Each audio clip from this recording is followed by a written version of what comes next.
वंदे मातरम। दर्शक मित्रों, आप देख रहे हैं स्टार न्यूज नेटवर्क और मैं विजयकांत। सूर्यपुत्री मां तापी नदी का जन्मदिन आज रहा। सूरत में तापी नदी का सफाई अभियान कार्यक्रम सुबह से ही आयोजित किया गया। सफाई अभियान के बाद बड़ी संख्या में लोग वहां पर शामिल हुए।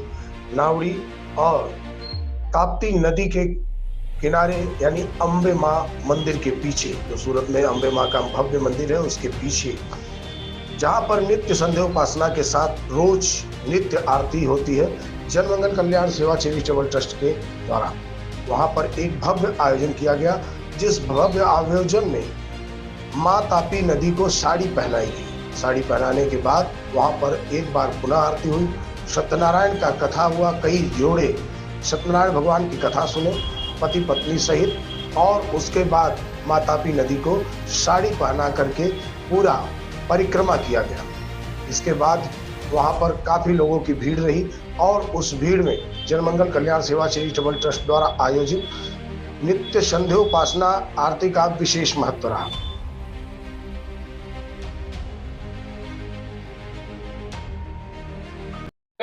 श्री मानव सुरेशभाई सुहागिया, पूर्व सभ्य नगर प्राथमिक शिक्षण समिति सूरत।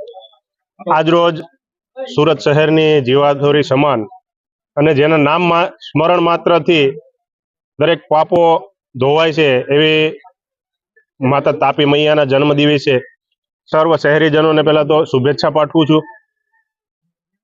સાથે સાથે આજે અમે જ્યારે રામનાથ ઓવારા પર આવ્યા ત્યારે જોયું કે કહેવાતી હિન્દુત્વવાદી ભારતીય જનતા પાર્ટીની જે સરકારનું શાસન છે સુરત મહાનગરપાલિકામાં, વારંવાર તાપી સફાઈ, તાપી શુદ્ધિકરણ અભિયાનની વાતો કરી અને કરોડો રૂપિયાના બજેટ ફાળવવામાં આવે છે, પરંતુ આજે સ્થળ ઉપર જે જોઈ ગંદકી, તો એ બજેટ ક્યાં જાય છે એક તપાસનો વિષય થાય છે। કારણ કે ભારતીય જનતા પાર્ટીની અંદર અત્યારે બેફામ ભ્રષ્ટાચાર વ્યાપી ગયો છે।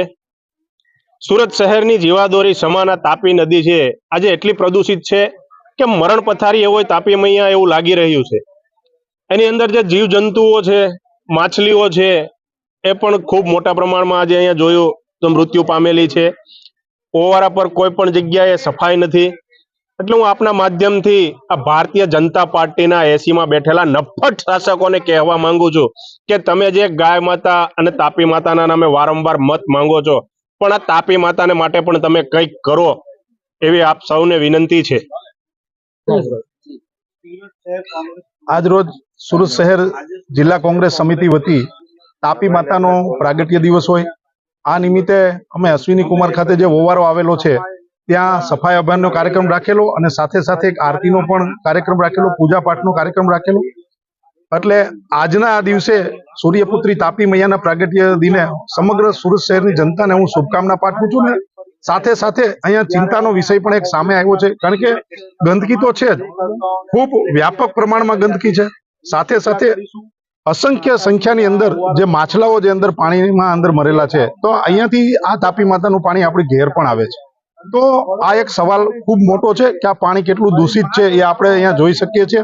સુરત મહાનગરપાલિકાના જે શાસકો છે એમણે તો જાણે આખે પાટા બાંધેલા હોય એ પ્રમાણે વર્તન છે। એટલે સુરત શહેરની જનતાને અને સુરત મહાનગરપાલિકાના તંત્રને પણ જગાડવા માંગીએ છીએ કે આપ શ્રી અહીંયા આવો, અહીંયા જોવો અને જે પરિસ્થિતિ છે એ તમે જોઈ અને એનું નિરાકરણ આવે એના માટેના પણ અમે એમને અપીલ કરીએ। સાથે સાથે સુરત શહેરની જનતાને પણ અપીલ કરીએ છીએ કે આપણી સૌનું આ સહિયારી જવાબદારી છે કે આ જે તાપી મૈયા છે એમને દૂષિત આપણે ન કરીએ, જેથી કરીને અહીંયા જે માછલીઓ અંદર મરેલી છે એ પણ ન મરે, બીજા પણ અસંખ્ય પાણીજન્ય જે જીવો હોય છે એ પણ ન મરે, અને સાથે સાથે આ જ પાણી આપણા ઘેર પણ પીવા। એટલે આ તાપી મૈયા આપણા માટે સુરતીઓ માટે લાઈફ લાઈન છે।